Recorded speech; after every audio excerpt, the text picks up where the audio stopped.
Welcome to Thinking Deeper by 6-7. So what if the story of Moses, the bedrock of Western monotheism, wasn't a story of divine revelation at all? What if it was really a cover-up for a brutal, forgotten murder? Today, we're diving deep. We're opening a cold case file with Sigmund Freud as our lead detective, and we're going to use his psychoanalytic tools to uncover a traumatic crime he believed lies at the very heart of faith, God, and civilization itself. Okay, let's start with the central puzzle that got Freud thinking. He saw the incredible, unshakable power of religion and asked a pretty radical question. What if its hold on us isn't about some divine material truth?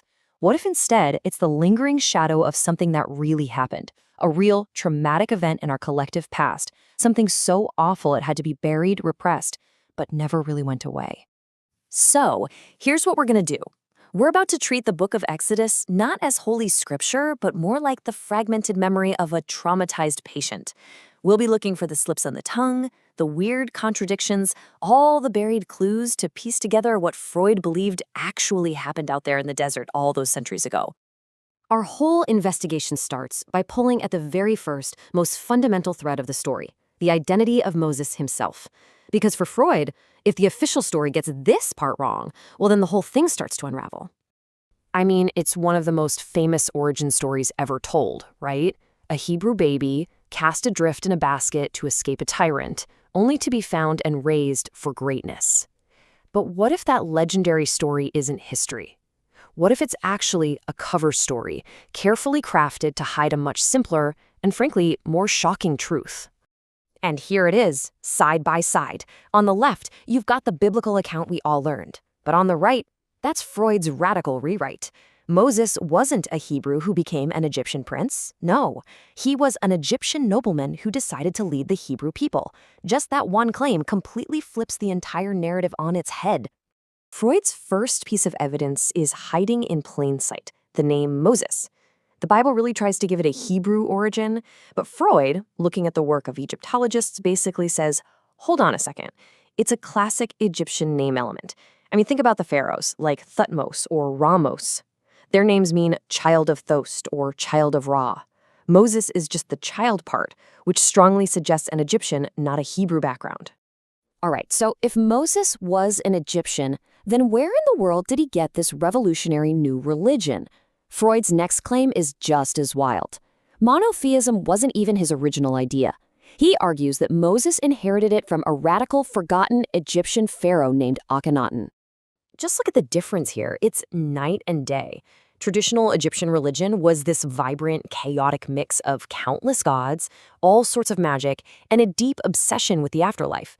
The religion Moses brought to the Hebrews was its total opposite. One abstract, universal God, and a strict ban on magic and idols. It even tossed out the whole Egyptian obsession with life after death. So where did this completely alien idea come from? Freud points his finger right at this guy, Pharaoh Akhenaten.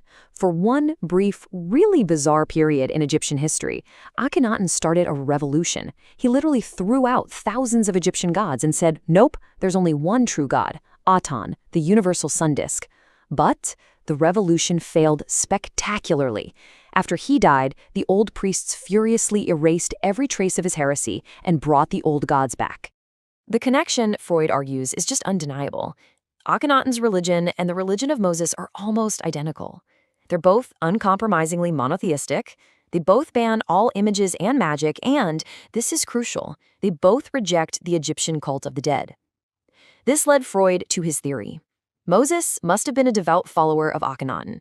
So when his pharaoh's revolution was crushed, he found a new people, the outcast Hebrews, to carry the torch for this radical new faith.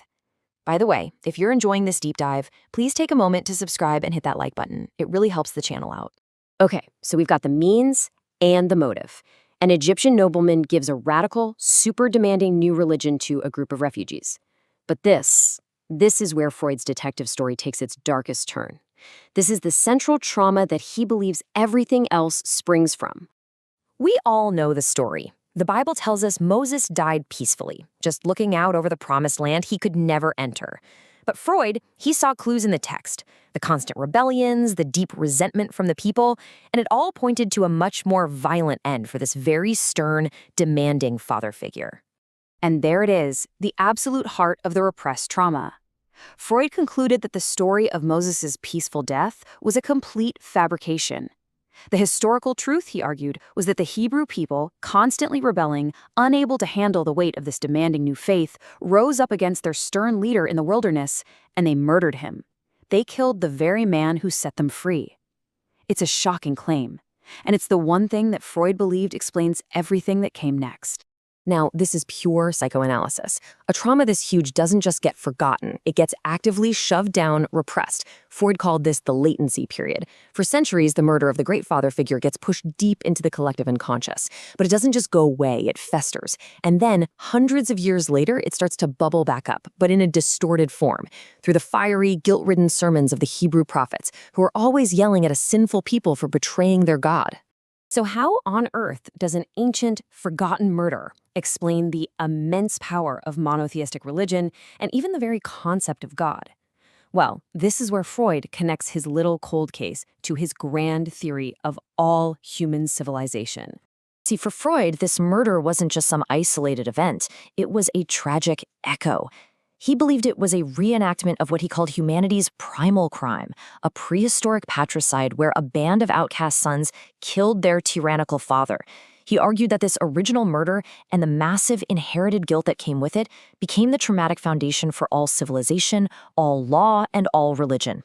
And this is the key psychological mechanism at work here. The murder of Moses, this new father figure, tapped into that ancient, deep-seated guilt from the primal crime.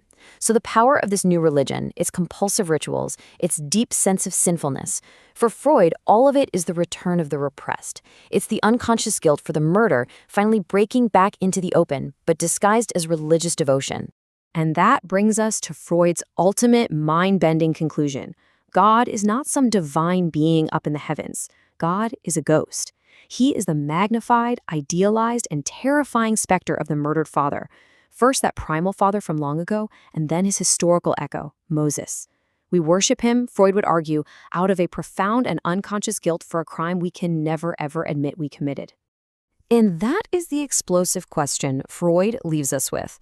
Is our most profound spiritual feeling our search for God the Father, not a search for the divine at all, but just the haunting echo of a crime we committed long ago and have been desperately trying to atone for ever since? A pretty provocative thought to end on.